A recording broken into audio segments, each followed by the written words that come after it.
December दान 2025 मायथाइ बे डिसेम्बर दान 2025 मायथाइनि उनाव नोंथांमोना जाबायदि मोनसे थासारि नुदों मिडिल इस्टआव जाबायदि मोनसे गिख्रंथाव मोनसे दावहानि थासारि नुदों बे दावहानि थासारिखौ नुनानै नोंथांमोना मा सानो थारैनो जोबोद थाबैनो इरानाव आमेरिकानि एटाक जानो हागौ स' डिसेम्बराव मा जादोंमोन गलादारफोरा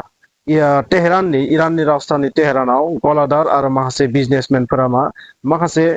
दावराव दावसि खालामदोंमोन डेट मिन्स धरना खालामदोंमोन मेहेंगाय माने दामफोरा मुवा बेसादनि दामफोरा ओरैबायदि बांदों बे बांनायनि एगेन्स्टआव गोबां बेबायदि आनरेस्ट जादोंमोन आरो बे आनरेस्टआ नैबे 2026 मायथाइसिम कन्टिनिउ सोलिबाय थादों आरो दासिम फेक निउज ना रियेल निउज मिथिया 12,000निबो बांसिन प्रटेस्टारफोरनि जिउआ जोब्बाय बेबायदि फ्लेश माने खौराङा नुजानानै फैदों बबेखानि बेखौ आं फ्लेश निउस होननानै बुंगोन मानोना आमेरिकाया बेबादि डेम'क्रेटिक भाबै सोमावसारग्रा बा जाय सरकारा माने तानाशाही बायदि सरकार बे सरकारनि हेंथायै सोमावसारनायखौ मानसिफोरखौ माने इनायै साजा होदों बेबायदि आमेरिकाया दाय फोनांनानै इराननि सायाव एटाक खालामनायनि मोनसे टारगेट लादों बेखौ नोंथांमोना नुगासिनो थादों स' डिसेम्बरनि जागायनायनिफ्रायनो बे जाथायफोरा जादों बबेखानि 2022 मायथाइयाव मासा आमिनी मुंनि सासे आइजोखौ हिजाबनि हेंथायै प्रटेस्ट खालामनायनि एगेन्स्टआव बिखौ साजा होदोंमोन बेबायदि जाथायखौ नोंथांमोना इरानाव नुगासिनो थादों आरो थांनाय बोसोरावनो इजराइल आरो इराननि गेजेराव 12 डे वार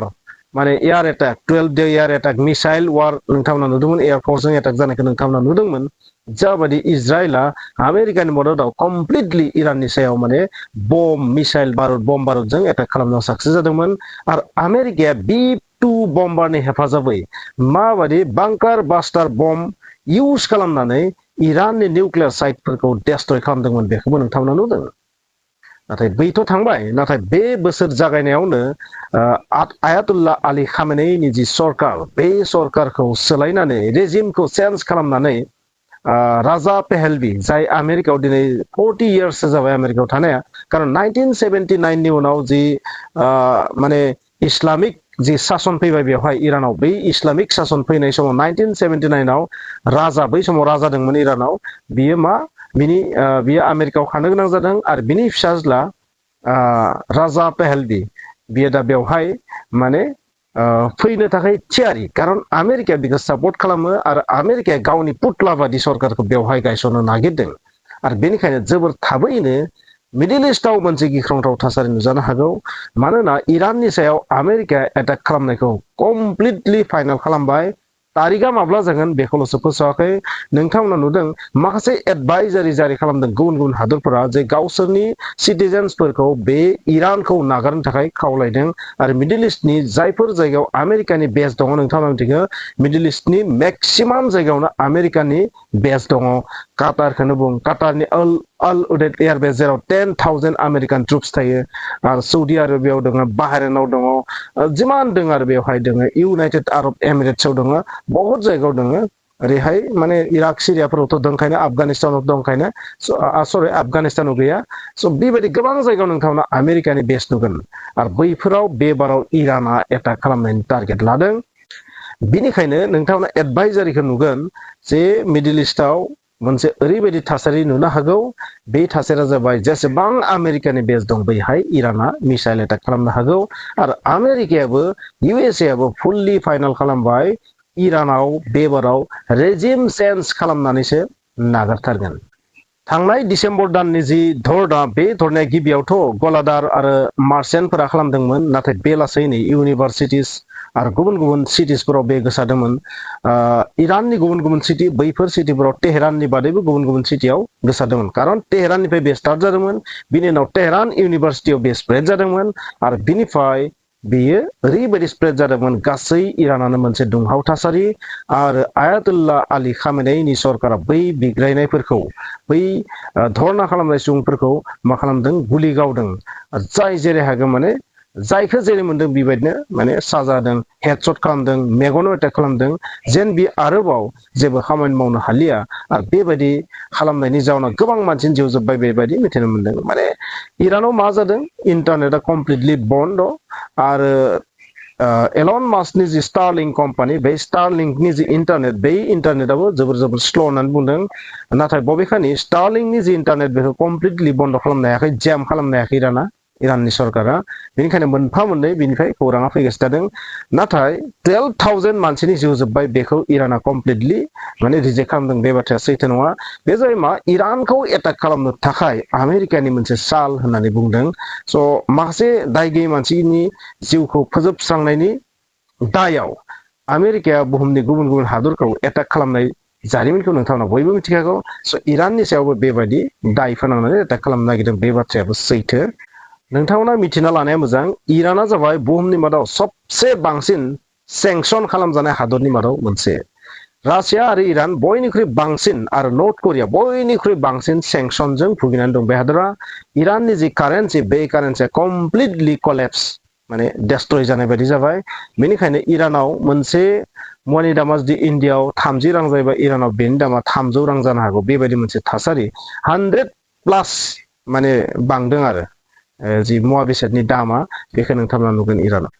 दासिम इरानाव कमप्लिटलि ब्लेकआउट होनना बुंनांगोन इन्टारनेटआ कमप्लिटलि बन्द मबाइल नेटवर्कआ कमप्लिटलि बन्द मोनफा मोननै जायगायाव स्टार्ट खालामफिनदों होनना मिथिनो मोन्दों आरो बिनि बादैबो गोबां बिथिङानो माने इरानाव दा कमप्लिटलि कलेप्स जानानै दङ मानोना इराननि गासैबो जायगायावनो दा माने ओरैबायदि मोनसे बुथारग्लुंनाय मोनसे थासारि क्रिएट जादों बेनिफ्राय इन्टारनेट गैयिनि थाखाय जेबो ससियेल मिडिया बेहाय सोलिनो हायाखै बेनिखायनो बेनि इनफरमेसनफोरा दाबो फैयाखै जोंनियाव आरो बेनिखायनो इरानाव मा जादों बेखौ जों मिथिया जोंनि भारत सरकारखौ लाफानानै बुहुमनि गासैबो हादरानो गावसोरनि सिटिजेनफोरखौ इरान नागारनो थाखाय खावलायदों आरो अल उदेद जि एयारबेस दङ काटाराव आमेरिकानि जेराव 10,000 ट्रुप्स थायो बैनिफ्रायबो माखासे ट्रुप्सफोरखौ बोखारनायनि खोथा खौरां खानानै फैदों आरो आमेरिकाया बे एडभाइजारि खालामदों जे मिडिल इस्टआव जेसेबां आमेरिकानि मानसिफोर दङ बिसोर जेन बै एयारबेसफोरनि खाथिजों थाङा बा हानायमानि बै हादरफोरखौ जेन नागार स' भारतआबो एडभाइजारि जारि खालामदों जेसेबां हायो थाबनो इराननिफ्राय ओंखारनानै फैनांगौ स' बे बाराव जोङो बेखौ रोखा खालामनो हायो आमेरिकाया जोबोर थाबैनो बे सानसे साननैनि गेजेराव दिनैबो जानो हागौ इराननि सायाव एटाक खालामनो हागौ खारन आमेरिकानि जेसेबां माने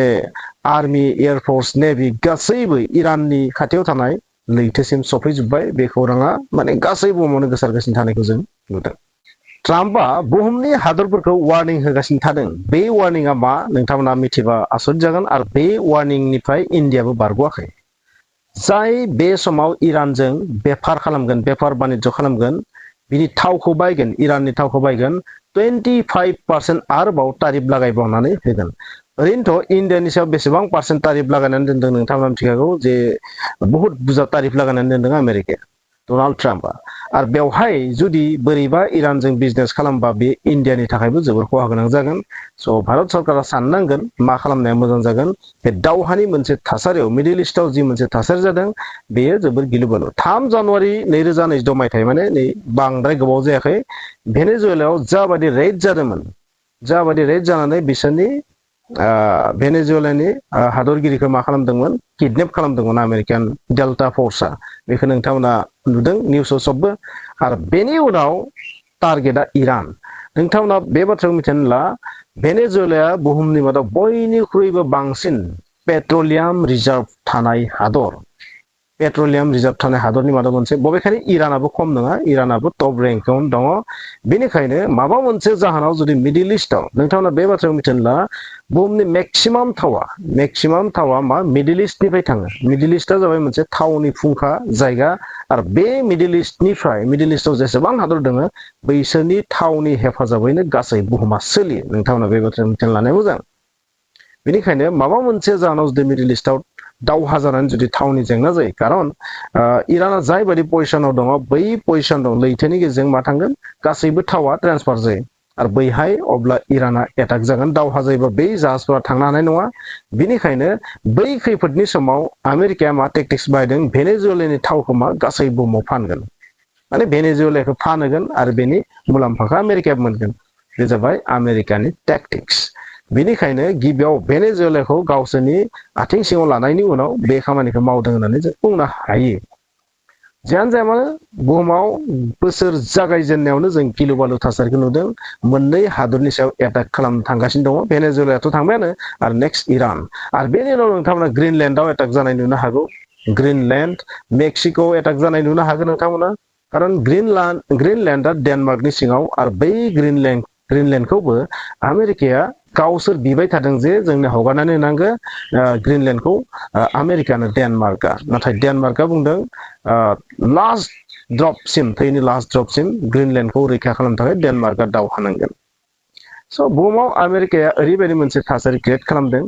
जायखौ जोङो तानासा होनना बुङोना बुहुमनि सासे तानासा माने गावनि जि हाथियारनि गोहो आर्मि जि पावार बै पावारजों माने गासै बुहुमखौनो सिगिनो नागिरदों आरो बबेखानि बेबायदि सिगिनो हानाय बिनियाव गोहोबो दङ एबिलिटिबो दङ गासै बुहुमानो बुंनो थाङोबा आमेरिकानि आथिं सिङावनो होननानै बुंबाबो जेबो गेदेर गोरोन्थि जानाय नङा दानि समाव आरो बिसोरनि जे रांखान्थि बिसोरनि जे हाथियार बिसोरनि जे आर्मि पावार गासैबो इन्टारनेटनिफ्राय लानानै ससियेल मिडियानिफ्राय लानानै गासै बिथिङानो आमेरिकानिफ्रायनो सोलियो नङा होमबा अब्ला बेबायदि बिथिङाव गासै बुहुमखौनो बिसोरो दम होनानै दोननो हानाय गोहोबो दं बिदिब्ला नोंथांमोना हमनो हादों जानांगौ मा जादों स' डनाल्ड ट्राम्पआ वार्निं होगासिनो थादों जुदि थाबैनो रेजिम चेन्ज जाया इरानाव जुदि रेजिम चेन्ज जाया एटाकआ फुल एन्ड फाइनाल 25% तारिफ जायफोरा बिसोरजों बिजनेस खालामो स' बेबायदि नाथाय इरानाबो हार्स रिटालिएसन होगोन होननानै बुंदों बबेखानि हार्स रिटालिएसन खालामनानै बिसोरनियाव केपासिटि गैया बबेखानि न' डाउट इराना जोबोर गिदिर मोनसे हादर स' आफगानिस्तानफोरा एसे फिसा फिसा हादरमोन इराक सिरियाफोरा एसे फिसा फिसा हादरमोन नाथाय इराना बहुत गेदेर स' एसेबां गेदेर हादरखौ एटाक खालामनानै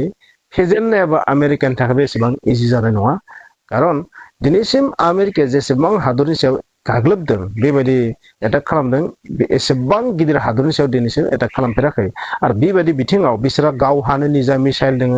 गावसोरानो निजा माने ड्रन केपासिटि दङ स' बेबायदि हादरखौ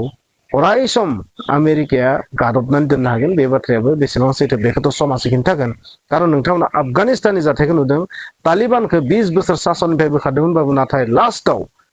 तालिबानखौ गिनानै आमेरिकाया खारफिननांगौ जादों बे जाथायखौ नोंथांमोना थारैनो नुदों आफगानिस्ताननि बेलायाव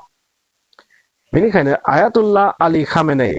बेखौ बोखारनाया आमेरिकानि थाखायबो एसेबां इजि जानाय नङा बेखौ किडनेप खालामनाया एसेबां इजि जानाय नङा भेनेजुवेला जाय हादरनाव जेबो आर्मि पावारानो गैया बै भेनेजुवेलानि हादरगिरिखौ किडनेप खालामना लाबोनाया जेबो आसरित बाथ्रा नङा नाथाय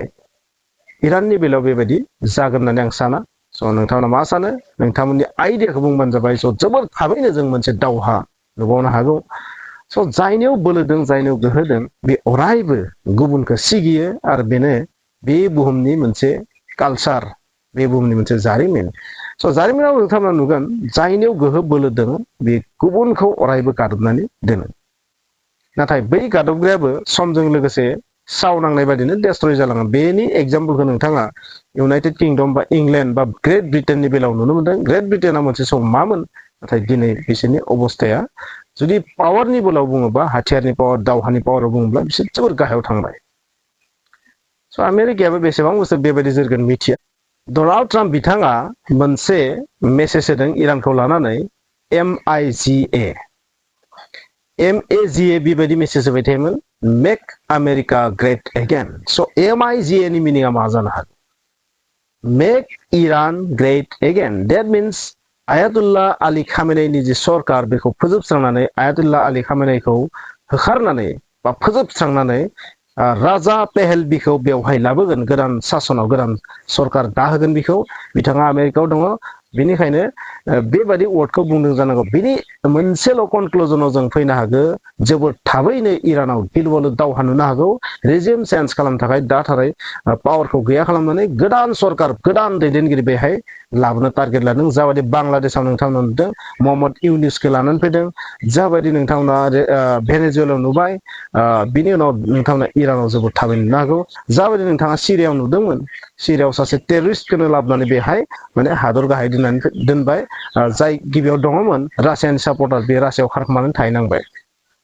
स' मिडल इस्टआव बेबायदि जाथायखौ आमेरिकाया सिगांनिफ्रायनो मावगासिनो थादों आरो दाबो इरानावबो मावगोन स' लोगोफोर नोंथांमोनजों गोबाव दिननि उनाव भिडिअखौ लाबोदों नोंथांमोना थारैनो मिथिदों इरानाव मा जानो थांगासिनो दङ नोंथांमोना आपडेट होगोन अरायबो आपडेट होगोन